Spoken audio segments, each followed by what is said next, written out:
Assalamualaikum warahmatullahi wabarakatuh. Kami kelompok 3 akan mempresentasikan laporan penelitian ujian praktik matematika peminatan usaha makanan krep salad. Kami terdiri. Assalamualaikum warahmatullahi wabarakatuh. Nama saya Akil K.N. Wendra. Perkenalkan, nama saya Andi Prasetyo, absen 5. Perkenalkan, nama saya Mas Noel, absen 21. Nama saya Juan Prasiono, absen 16. Perkenalkan, saya Ferdi Hari, absen 13. Perkenalkan, nama saya Mika Ledo, absen nomor 23. Kemudian kata pengantar. Puji dan syukur kami panjatkan kepada Tuhan Yang Maha Esa atas rahmat yang dilimpahkannya, sehingga kami dapat menyelesaikan laporan ini dalam rangka memenuhi tugas ujian praktek pelajaran matematika peminatan dengan judul Usaha Krep Salad.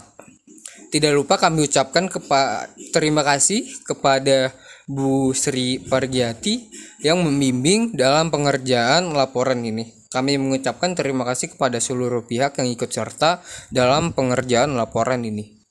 Kami selaku penulis menyadari bahwa laporan ini masih jauh dari kata sempurna. Maka dari itu, kami mohon saran dan kritik yang membangun dari para pembaca. Semoga laporan ini dapat bermanfaat untuk kalian. 1. Latar belakang. Laporan laba rugi adalah salah satu laporan keuangan yang harus dibuat oleh setiap perusahaan, karena ini yang menjadi acuan terkait kondisi finansial yang terjadi di saat itu. Tak hanya itu, laporan ini juga harus dibuat sedetail mungkin jika perusahaan tersebut adalah perusahaan besar atau multinasional. Hal ini bertujuan jika ketika dilakukan evaluasi, keterangan datanya lebih menyeluruh dan bisa dipertanggungjawabkan. Isi dari laporan ini ialah data-data pendapatan sekaligus beban yang ditanggung oleh perusahaan. Biasanya laporan ini dibuat untuk menjelaskan kondisi keuangan perusahaan pada periode tertentu. Maka dari itu, sebagian besar laporan dikerjakan pada akhir tahun atau akhir bulan, sesuai ketentuan di perusahaan tersebut. Dengan adanya laporan keuangan ini, pihak atasan bisa mengetahui kondisi finansial perusahaan yang terkini, sehingga laporan tersebut bisa dijadikan sebagai dasar evaluasi untuk langkah kebijakan selanjutnya. 2. Rumusan masalah. Apa itu modal, laba dan rugi? Bagaimana cara menentukan laba rugi dalam berwirausaha?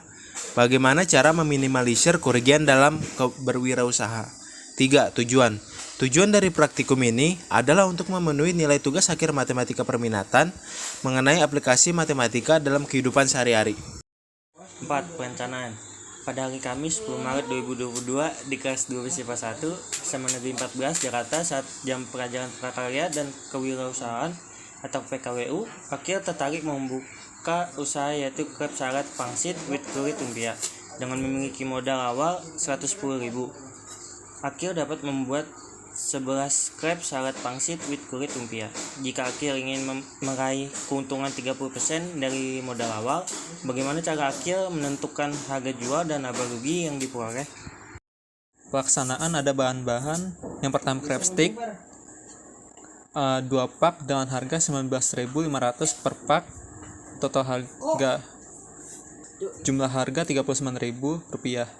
Yang kedua kulit pangsit 1 pak dengan harga 12.000 per pak. Jumlah harga 12.000.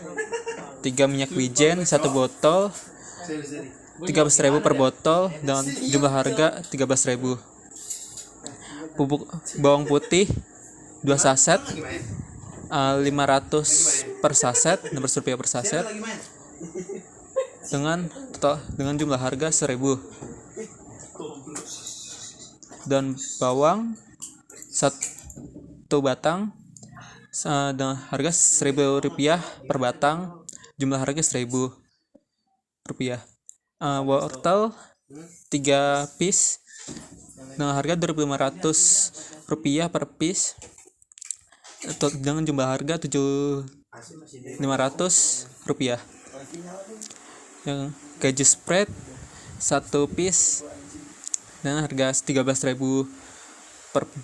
per piece. Total jumlah harga Rp13.000 per piece. Timun 3 piece Rp2.500 per piece dengan jumlah harga Rp7.500. Mayones 1 piece dengan harga 7.500 per piece. Jumlah harga 7.500 rupiah.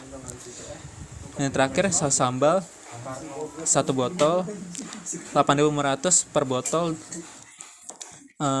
Jumlah harga 8.500. Total harga bahan-bahan semuanya 110.000 rupiah. Untuk hasil U sama dengan untung. U sama dengan 30%. U sama dengan 30 per 100 dikali 110.000. U sama dengan 33.000. TU sama dengan total harga untung.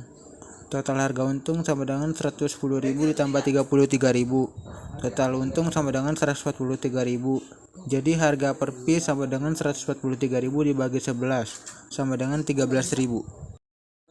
Jadi kesimpulannya, berdasarkan pembahasan di atas, kami dapat menyimpulkan bahwa wirausaha merupakan salah satu bukti sebagai aplikasi matematika dalam kehidupan sehari-hari.